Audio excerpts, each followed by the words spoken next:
வணக்கம். நான் உங்கள் ஜெயா. இன்றைக்கி நம்ம இந்த வீடியோவில் எலிசபெத் கார்டன் எழுதின on the other side of the war இந்த கதையோடைய சமரியை பார்க்கலாம் வாங்க.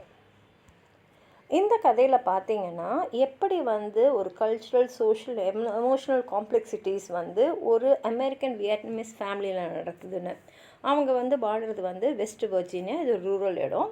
இந்த கதையை பார்த்தீங்கன்னா இது அவங்களோட ஆந்தாலஜியான home to stay Asian American women's ஃபிக்ஷனில் அவங்க இதை கதையாக சொல்லியிருக்காங்க.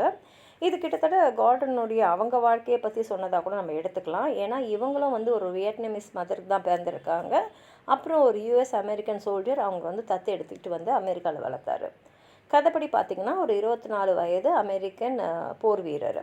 இவர் வியட்நாமீஸ் போரில் போய் அங்கே போர் புரியறதுக்காக அங்கே இருக்கார். அப்போது அவருக்கு ஒரு வியட்நாமீஸ் சின்ன கை குழந்தை மேலே ஒரு பாசம் வளருது. திரும்பி வரும்போது அவர் இந்த குழந்தையும் நம்ம அமெரிக்காவுக்கு அழைச்சின்னு வந்துடணும், நம்மளே இதை வளர்க்கணும் அப்படின்ற முடிவோடு இருக்கார். ஆனால் அவர் போருக்கு போகிறதுக்கு முன்னாடி அவரோட குடும்பம் எப்படி அவர்கிட்ட எதிர்பார்த்ததுன்னா, அவர் திரும்பி வந்த உடனே அவங்கள மாதிரியே அவங்க குடும்ப பின்னணியுடைய ஒரு பெண்ணை தான், அங்கேயே இருக்கக்கூடிய ஒரு பெண்ணை அவர் திருமணம் பண்ணிப்பார் அப்படின்ற எதிர்பார்ப்போடு அவங்க குடும்பம் இருந்தாங்க. ஆனால் இவருக்கு என்னவோ தெரியல, அந்த குழந்தை மேலே அப்படி ஒரு பாசம் வந்துடுச்சு. அது ஒரு வாழ்க்கையே மாற்றிடுச்சு.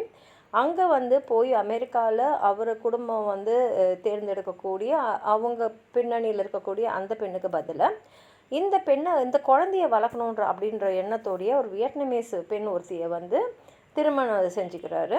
இப்போ வியட்நாம்ஸ் எப்படி இருக்கும், அமெரிக்கன் கல்ச்சர் எப்படி இருக்குன்றது எல்லாருக்குமே தெரியும்.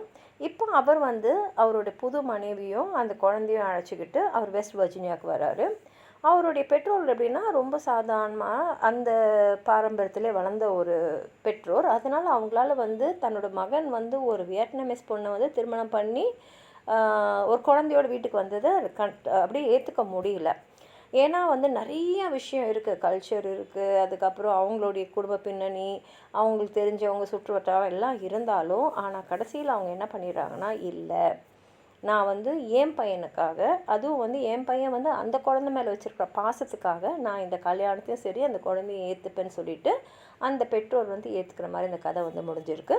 உங்களுக்கு எதாவது சொல்லணும்னு நினச்சிங்கன்னா கீழே இருக்கிற கமெண்ட் பாக்ஸில் எழுதுங்க. இந்த வீடியோ லைக் பண்ணுங்கள், உங்கள் ஃப்ரெண்ட்ஸோடு ஷேர் பண்ணுங்கள். சப்ஸ்கிரைப் பண்ணாதவங்களாம் ப்ளீஸ் சப்ஸ்கிரைப் பண்ணி சப்போர்ட் பண்ணுங்கள். நன்றி.